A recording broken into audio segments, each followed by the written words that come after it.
آج ہم مستثنیات پڑھنے لگے ہیں، یعنی ایکسیپشنز.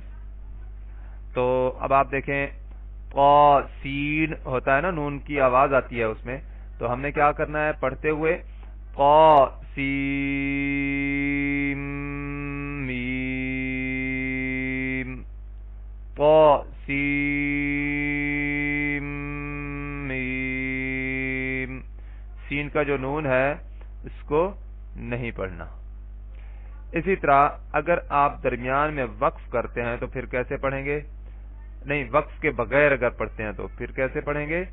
الف لام میم اللہ، الف لام میم اللہ. یہاں پہ دیکھیں میم پر شد ہے تو یہاں پر غنہ بھی کریں گے نا، الف لام میم اللہ. اسی طرح اگر ہم وقف کریں گے تو پھر کیسے پڑھیں گے؟ الف لام میم اللہ. اسی طرح آپ نے پڑھا تھا، ہم نے قاعدہ پڑھا تھا، نون ساکن یا تنوین کے بعد اگر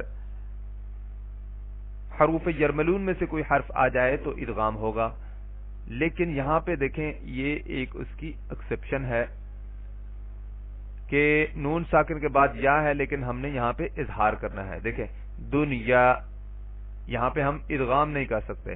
اسی طرح قنوان، صنوان، دیکھیں نون ساکن کے بعد واو ہے جو کہ حروف یرملون میں سے ہے، تو یہاں پہ بھی یہ اس کی ایکسیپشن ہے. بنیان، اسی طرح یاسین والقرآن.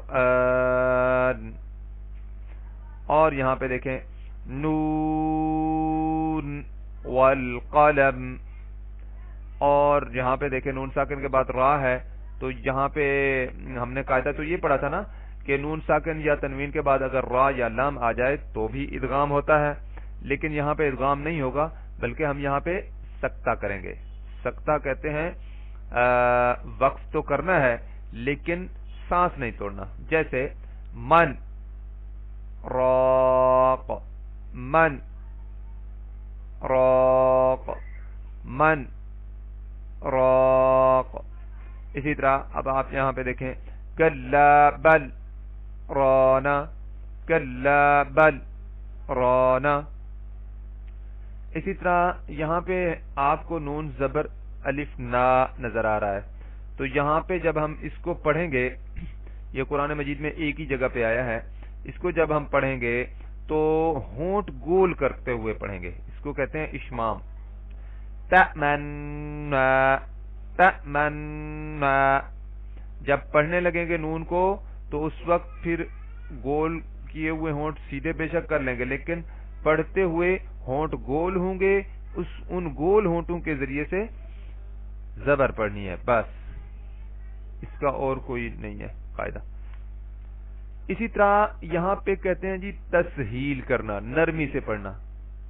اعجمیٌ، اعجمیٌ، اعجمیٌ، یعنی اعجمیٌ بھی نہیں کہنا اور اعجمیٌ بھی نہیں کہنا، اعجمیٌ. ٹھیک ہے جی، تھوڑا سا یہ نرمی سے پڑھتے ہوئے پڑھیں گے.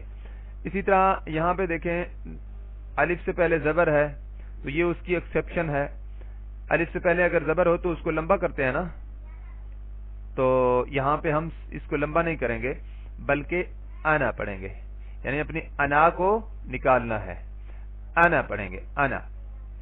اور ایک اور آخری لفظ جو کہ قرآن مجید میں ایک ہی جگہ پہ آیا ہے، سورۃ الہود میں آیت نمبر 41 میں، تو یہ مجریہا پڑھنا چاہیے ہمیں، جبکہ یہاں پہ ہم کیسے پڑھیں گے؟ مجریہا. جیسے قطرے پڑھتے ہیں ہم، اسی طرح اس را کی جو کھڑی زیر ہے اس کو ری کی بجائے رے پڑھیں گے. مجریہا، اس کو کہتے ہیں ایمالا. ٹھیک ہے جی، آج ہمارا کورس کا آخری دن تھا. آج ہم نے مستثنیات بھی پڑھ لی، تو الحمدللہ اگلا کورس ہم انشاءاللہ جب شروع کریں گے تو پھر سٹارٹ کریں گے انشاءاللہ. سبحانک اللہم و بحمدک نشہد ان لا الہ الا انت نستغفرک و نتوب الیک. السلام علیکم ورحمۃ اللہ وبرکاتہ.